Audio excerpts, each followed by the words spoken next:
Mom. How are you doing? All right, if we can get everybody's attention, I'd like to welcome you to the 2010 Navistar LPGA Classic Media Day. We've got an exciting program. I think we've got a lot of good news to talk about, got a lot of interesting news, have a lot of folks that are going to speak. So at this time, I'm going to go ahead and turn it over to the mayors, Mayor Todd Strange and Mayor Jim Byard.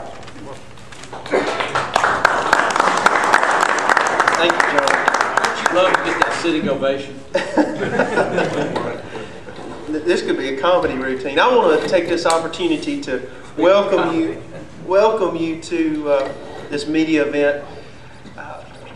You know, what's really important when you take a moment just to think about, and Kim Hall's over there, her husband's serving in the United States Air Force, and you know, we're allowed to do things like this because men and women wear the uniform of our country. I've never worn the uniform of our country, but as Will Rogers said, we can't all be heroes. Some of us have to stand on the sidewalk and clap as those heroes go.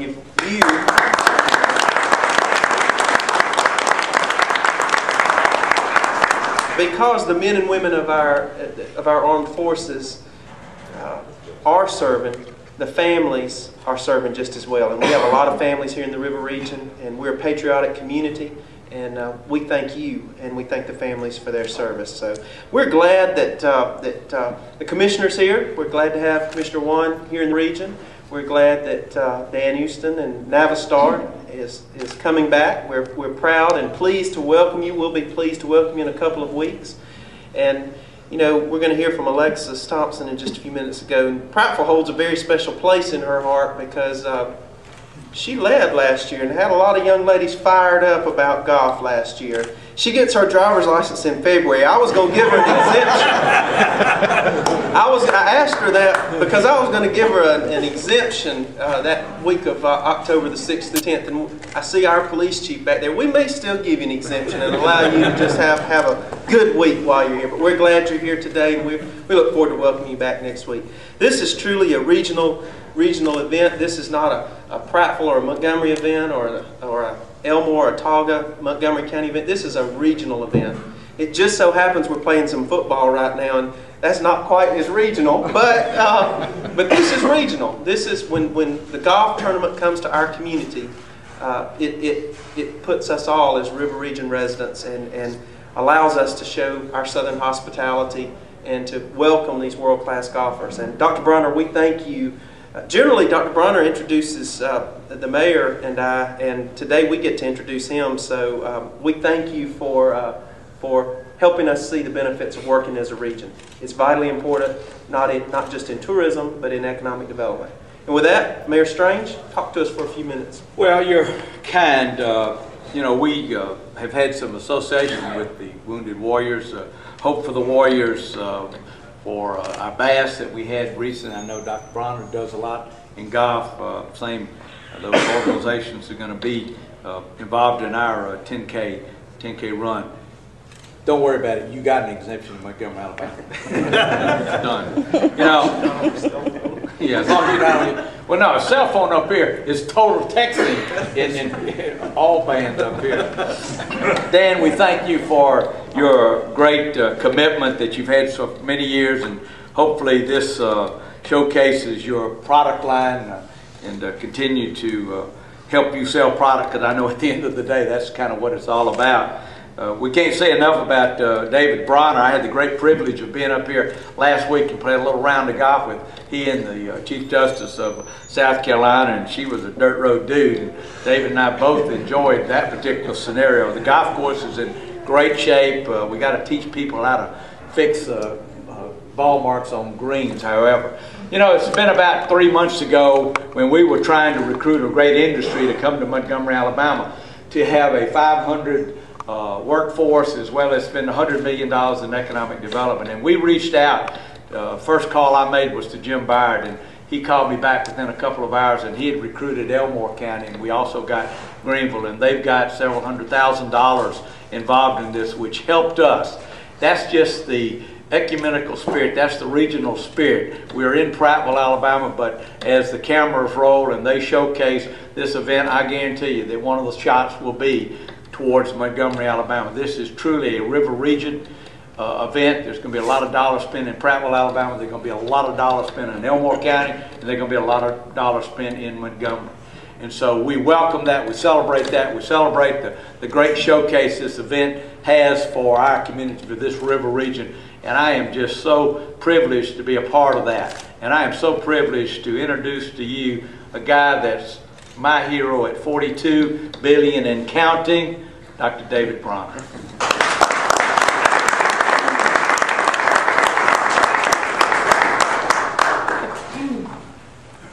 Thank you, Mr. Mayor. You know, it's nice to have two mayors that you like. Normally, in my history, nobody liked me and I didn't like them either. But you can see the success that builds on people like this, because they truly are two unusual mayors in the whole state of Alabama and in the country, because they've figured out that you can do a lot bigger things and better things working together than you can being adamantly opposed to each other.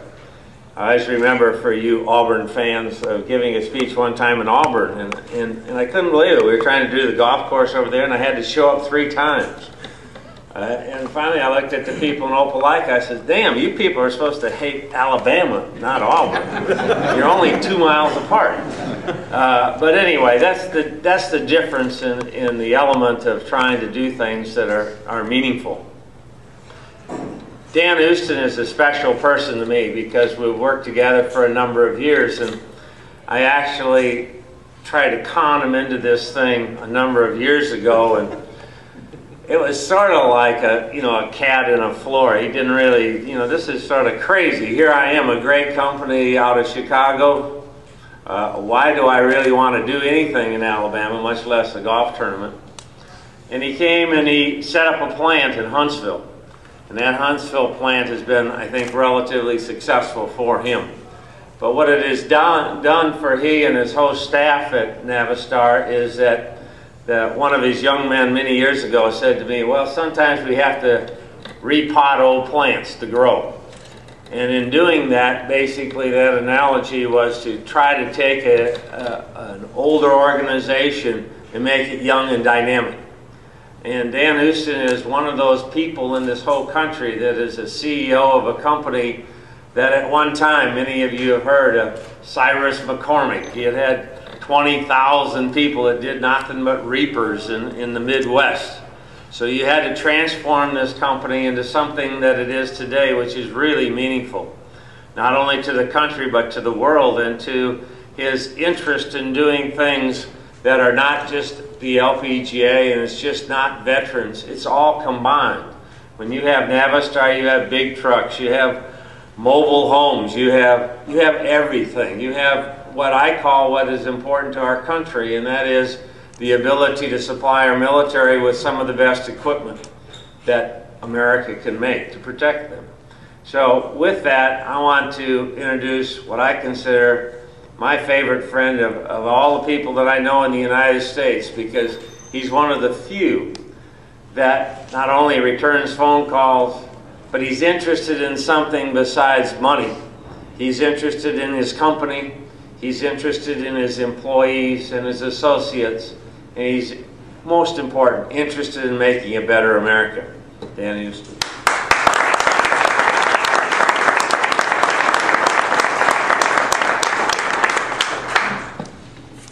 Thanks, Doc.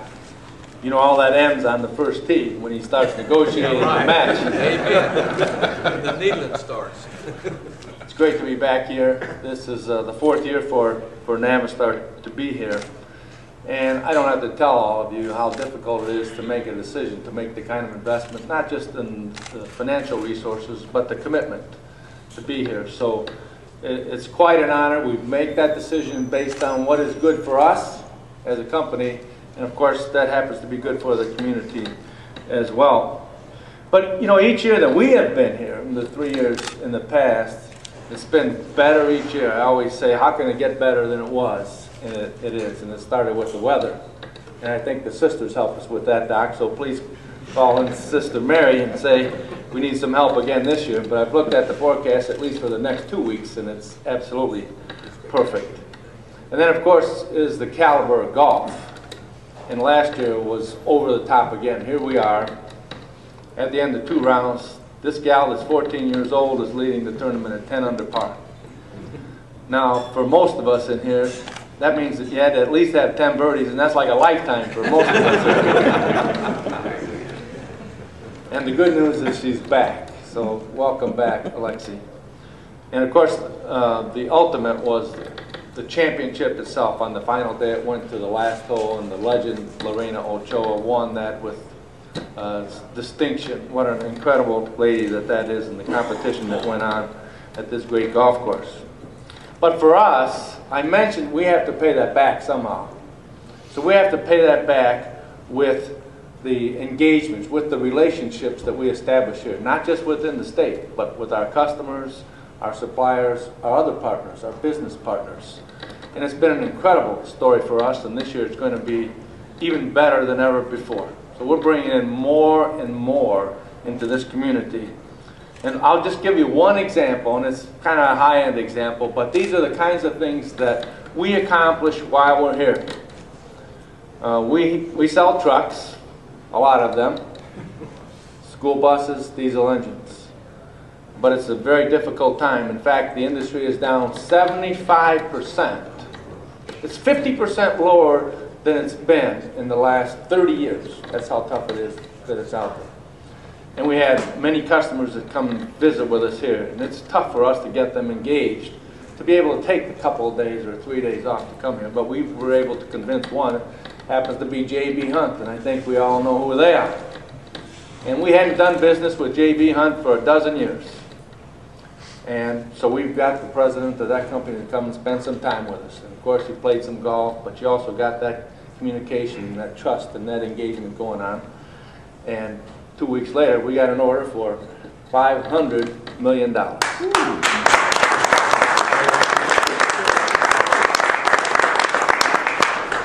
And you know, it really is, I give a lot of credit to the state of Alabama for the community, because you walk on this property here and they know who you are, they treat you with respect, they know what their job is, and most of these people are volunteers. So it's an incredible honor to be associated with that. And those are the little things that make the difference.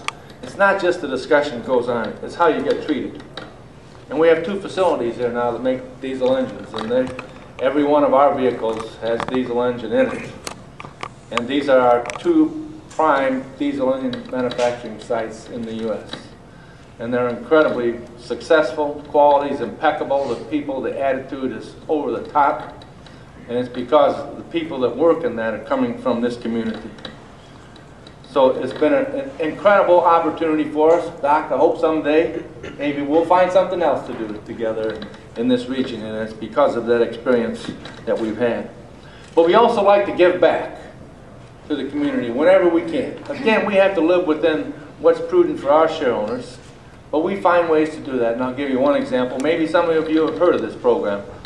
We had a program, we were laying off some of our people, 100-some plus people were being laid off in our plant, and it was because we were transitioning to a new diesel engine. So that was about a 3-month period where most of our employees were being laid off. And our plant manager stood up and he said, you know what, I found some charities that need some help. Maybe we can help them build a home or wheelchair ramps. And we took all those people and put them to good work on our payroll, but working in the charity events, and it was an incredible experience. For those employees that came back now, they were really uplifted, and their performance is even better than ever. You know, another one we do, this one's coincidence, but once a year we give away a fire truck to a town or a community that needs it the most, and finds a way to get to the hearts of the people in that community. There's an area called Owens Crossroad. You know where that is? They were a winner of, just about 2 weeks ago, the winner of fire truck for 2010. I hope we have that here for our event, but it's an incredible vehicle, and I wish you could have seen the expression on these people when they won that award. So, but this event is tailored toward what we have here, our Wounded Warrior Project, because we ship trucks and diesel engines and buses everywhere, but none are more important than an MRAP vehicle that we shipped to our soldiers in Iraq and Afghanistan, and they help our kids come back. And so what we want to do is thank them. I thought, Mayor, that was an incredible point that you made. Sometimes you have to stand and clap, and this is our way of standing and clapping and thanking the wounded warriors and those that serve us to come back very healthy. And so that will be a part. I won't get into all the detail because we're going to have John Sullivan here, who's the director of the project for Wounded Warriors, come and talk to us in a minute here. But before I do that, I'd just like to thank Mayor, Dr. Bronner, Commissioner Whan.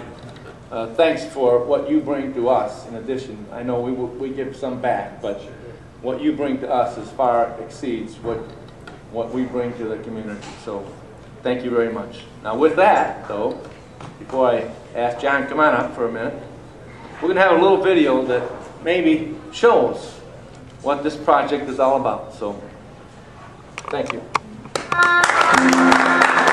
Is the first word that comes to mind, and you fear for them and their safety as they're willing to do something that maybe I am not. They give up their lives, they give up limbs, there's a lot of things, memories that they have to deal with when they come back. Your heart goes out to those families because they do sacrifice so much, and so do these people that go over there to love something so much more than themselves. They give so much, and then when they come back and they don't have anything.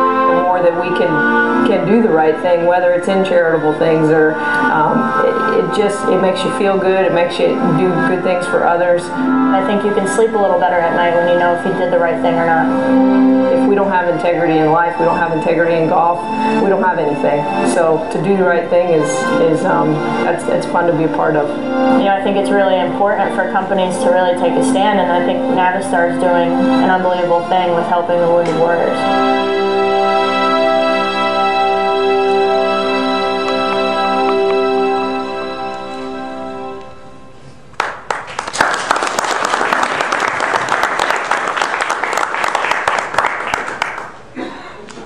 Good morning.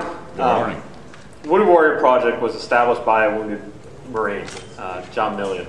John was serving off the coast of Somalia in a helicopter when the left engine exploded and the fireball went through where all the Marines were sitting and sadly killed 14 of his brother-in-arms.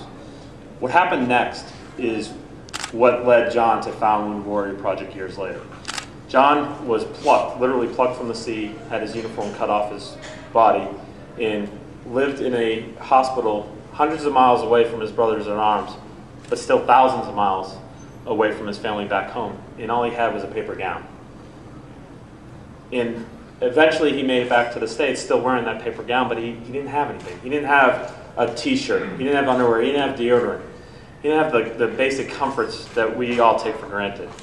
And years later, after he'd been medically retired, John was sitting in his home in Roanoke, Virginia, and watching the news with the first casualties coming back from Afghanistan. And as you can imagine, it brought back some very vivid memories. And it led John to grab some of his friends, his wife, and his 2 small daughters and take a small but very important step. And that was to stuff backpacks. Stuffed backpacks filled with clothing, with playing cards, calling cards, anything that would make life a little bit easier for the warriors who are coming back. And then John begged women in the hospital beds, and he shook their hands and said, "You know what? I've been where you're lying. Anything that I can do to help you, give me a call." He said that to the warriors. He said that to the spouses. He said, "My wife has gone through this. She could probably help you a little." Well, as you can imagine, the phone started ringing. And it wasn't just the warriors. It wasn't just the spouses. It was the hospital saying, "We need more backpacks." And from those humble beginnings in John's basement, we've grown since 2003 into the organization that we are now. The backpack is still our signature calling card, if you will. But we do so much more. We provide advocacy work. We've lobbied for 2 very important bills that have been signed into law on Capitol Hill. First being the Traumatic Service Members Group life insurance policy, and the second being family caregiver legislation that provides training in education, in pay, in health insurance to the women and men who take care of their spouses who have been injured. And to give you a little bit of perspective, there's been over 39,000 men and women since the start of the global war on terrorism that have sustained some sort of physical injury. But it's important to remember that not every injury is visible. There are estimates out there that indicate that 300,000 or more are suffering from a mental injury like post-traumatic stress disorder. And sadly, PTSD can be just as debilitating and just as deadly as a physical wound. Our organization is geared towards providing and helping warriors deal with those injuries, whether they be the visible or the invisible wounds. We have programs there that are designed to help them meet those challenges that the injuries present them with and overcome them. We do this through our mission of honoring and empowering. And it's our vision that this generation of wounded warriors will be the most successful and well-adjusted generation in our nation's history. We do all this without taking a dime from the government. We rely on partnerships like the partnership that we have with Navistar and the LPGA. They are allowing us to accomplish our important mission, but more importantly, they're allowing us to get in front of more people than we'd ever be able to do on our own. And it is my hope that partnerships like this will help us sustain our mission long after the bullets and the bombs stop flying. God willing, that will happen soon. But right when that happens is when our work becomes just as important and just as needed. So I can't thank you enough, David, and the LPGA Tour and everyone here for this partnership. I know we had some other speakers that wanted to talk a little bit about why they're involved with us, and I thank you all for the support and being here. Thank you.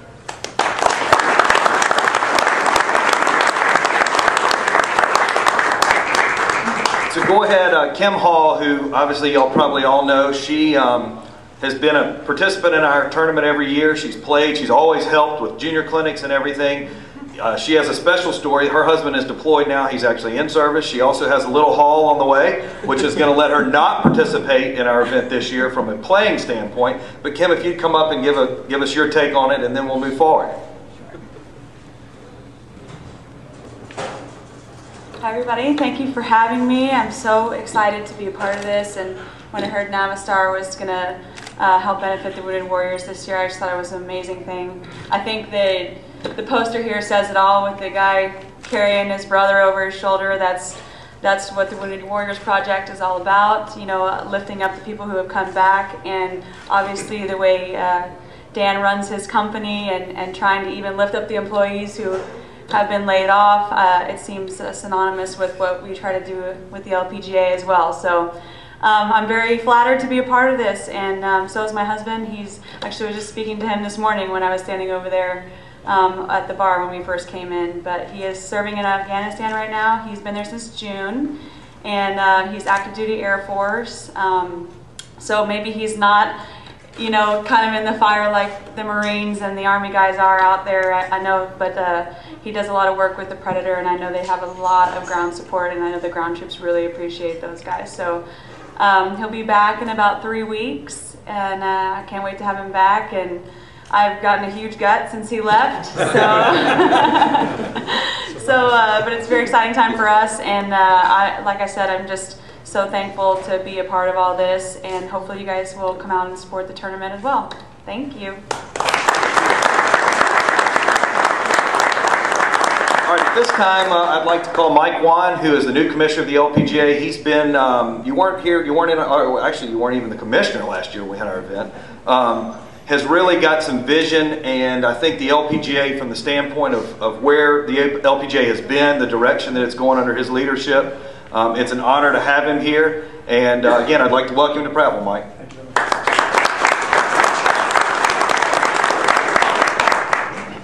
Well, as Kim knows, this will be a test just if I can stand still, actually, and talk in the same place. I'm highly caffeinated, and so I tend to move, so I apologize in advance.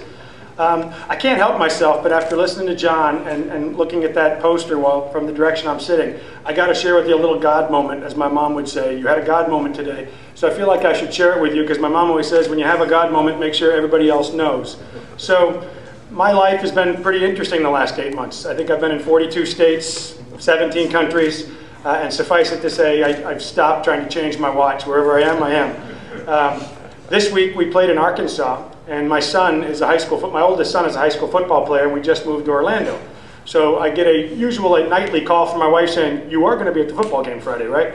So I leave Arkansas Friday morning, land in Orlando, go to the high school football game. Saturday, I have to give a speech at the Teaching Club Professional Championship in North Carolina. Sunday, I have a sponsored dinner in Tampa. So I'm kind of moving a little bit. So I get home about 11 o'clock last night in Orlando, and my wife said, "What time's your flight tomorrow?" And I said, "Geez, I don't know." So I looked, I said, "Oh, 6:30 out of Orlando." So I'm thinking, what time do you have to get up to catch a 6:30 flight? And of course, I text my assistant, which I always do at midnight, "Is there a later flight that could get me in the press conference?" "Get on the 6:30 is what she puts back in. So, my alarm goes off at 4:45. I get to the airport, and I'm trying to stay awake, got a Diet Mountain Dew in one hand, as Kim knows. And I'm going through the airport with bags, and I'm thinking to myself, there must have been a later flight, and I'm mumbling, and I get in the elevator to go from the parking garage up to the terminal. And as I'm standing there with my bags, in walks clearly a veteran with his wife, two amputated legs just above the knee. And he walks on, and my mom just goes, God moment, and I realize that I'm coming here to talk about the Wounded Warrior program. I've said this every place I've ever been, which is, and the players here can attest, I always say that without great business partners, we would be the greatest member guest players in the world. We'd be the greatest female, club champions in the world. But because of people like Dan and Dr. Bronner, we get to play in front of thousands of people, in front of millions of households, and 39 countries every time we tee it up get to watch us around the world. It takes partners like that to make it possible. But then on top of all that, if all that would ever happened, wouldn't we be the luckiest people in the world? This is when we shake our head. Yeah, we would be the luckiest people in the world. What gets it even better is when we leave a community, we can do things like this together with partners like this that make it so much better. So here I am complaining about waking up at 4 in the morning, and this guy clearly was getting on a 6:30 flight too, and I'm thinking to myself, what time did he have to get up to get ready? Because he had amputee legs and he's carrying bags. And I said to him, "Where are you going?" And he said, "I'm going to Atlanta." And I said, "Oh, really? What takes you to Atlanta?" He said, "I'm going to talk to high schools throughout today, tomorrow, and the next day." So he's getting up to go talk to high schools for the next 3 days. And I mean, if you never, had the moment every once in a while, think, how lucky am I to be able to complain about getting up, to fly to my fifth city, because this is, it's really what it's about. And my mom just went off in my head and said, "Shut up, get on the plane, and remember just how lucky you are." And then what I would tell you without any hesitation is, I think I have been in 40 states, Mike can attest. I got off the plane and Mike picked me up, who works at the LPGA, and he said, "Why are you so smiling?" And I said, "There's no humidity." It's the first place I've been in 7 months. There's no humidity. It feels fantastic. And then I walk in, and you all take for granted the hospitality that you portray in every one of you. Just the amount of yes sir, no sir, thank you, thanks for coming. It just lifts you right up. And there's a reason why. I was in Arkansas last week, and I said something to Sherry Steinhauer. I said something about coming to the Robert Trent Jones Trail. I talked about coming to the river region. She goes, "Oh, you're going home." And I said, "What do you mean?" She goes, "You'll know what I mean, but you're going home." And I think after being here for about 15 minutes, I got what she meant. It feels like home. People embrace you. You want to meet them. People are hugging, not just shaking hands. You're awfully lucky to live in the river region. You're awfully lucky to be able to do this every day. And I just can tell you, on behalf of 144 women that'll tee it up here in a pretty short order of time, we're awful lucky to be coming here and doing it with you. And Dan and Dr. Bronner, for as long as you guys invite us, we'll be back here. This is really a special place. I've read how Navistar focuses on doing the right thing, but today I got to witness it firsthand. And as a group, I can tell you that nobody as a business partner will work harder with you and for you to make sure that we're doing the right thing with you. And if you ever feel, including the rest of you in the river region, that the LPGA isn't doing its part to give back to this community, you pick up the phone and call me. I'm pretty, as Kim and Lexi can attest, I'm pretty accessible. And if you feel like there's more we could be doing in this LPGA, let me know, because we owe that back to the region. So on behalf of all the players, the staff, and all the other sponsors that will be joining us here in a week, thank you for letting us be part of this. And I look forward now to joining Dan and Dr. Bronner to talk to you about a little more good news. Guys, if you join me back up.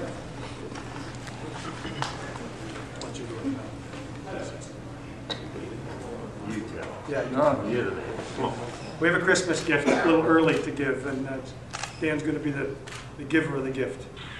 Well, sometimes this isn't a good story, but today it is. Sometimes when your in-laws, leave for a week and they just stayed with you and they say they're coming back. But we're coming back. We're getting an agreement with the LPGA. Thank you, Michael. Dr. Bronner.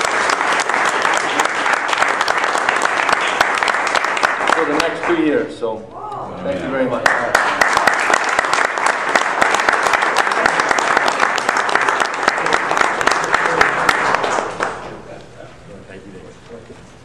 Wow, that's good news. At least we know we'll be back. A couple of things I want to go over. I'm going to give you kind of a tournament update, just let you know where we are, and then I want to bring Lexi up here, let her say a few words. You know, we're 3 weeks out from the event. Obviously, as these guys were saying, the weather as far as what we're getting, hopefully it'll continue like this. The golf course, Robert Wingo and his guys, you cannot say enough about what they've done. If I was growing grass, bent grass, in 105-degree weather, I don't know that I would sleep. But they have done a wonderful job. I think you'll see, and the world will see on the television, the golf course is in as good a shape as it's ever been in. It really is. It's phenomenal, and it's because of Robert and his staff and the long hours that go into everything for that short week. You just have no idea what the maintenance guys go through. And they do deserve it. You're right. They're the ones that hide all the time, but they're the ones that do the real work. You know, it's a full field event, obviously, that's coming, 144 players again. We've moved a week later. It's going to be probably a little bit tight to finish those first 2 days and get our cut going, but it'll be fun. The volunteers are coming in as good as we always have. We always can use more. Volunteers are something with bringing in the event size that we're bringing in, with a lot of the other things that we're going to do this year, testing some new systems and all those things. It's going to take as many volunteers, so I can only encourage any of you who haven't volunteered to go ahead and come out and volunteer to help us.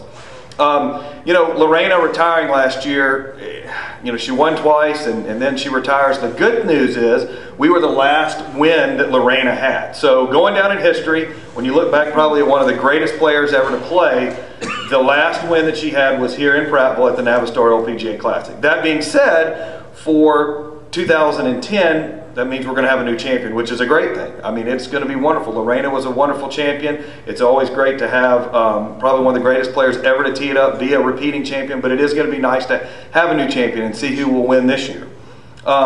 Since her retirement, there have been 3 #1 players in the world.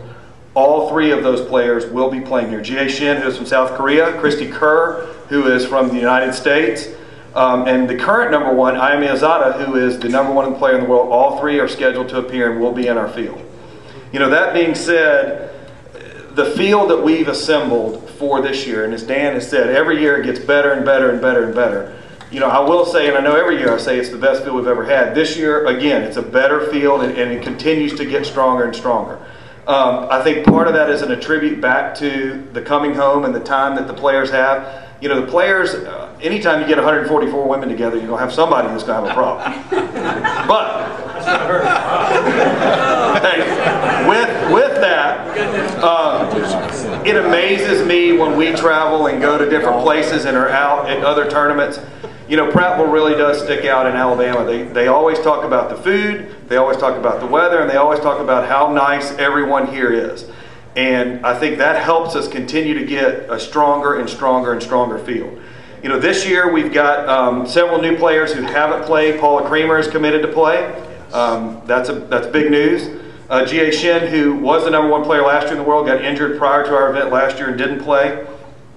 We're also glad Michelle Wee is back. Natalie Golbus will be back. Having Brittany Lincecum, Christina Kim, who's always a huge crowd favorite. They all continue to come back. You know, so what does that say? We're doing something right. The event is good. It continues to get better. We continue to strive to try to make it better and to get more and more of these top athletes, and obviously to add different things like the Wounded Warriors Project, to continue to try to showcase Alabama as not only a golf destination, but more than a football state. We are more than a football state. Golf is huge here. And I think the people of Alabama do a wonderful job in welcoming people from all over the world and welcoming the world into Prattville. Last year, as everybody's alluded to, I think we were all shocked. I know I was shocked to have a 14-year-old come in here and do what she did. And she's continued to do it. This year, the difference is she's not an amateur anymore. She's a professional. And we are so glad and so lucky to have Alexis Thompson back in the field as one of our sponsor exemptions. She only gets to play a certain amount of events this year. I think it's a tribute to us that she has chosen to come play us again. And at this time, I'd like to welcome Alexis Thompson.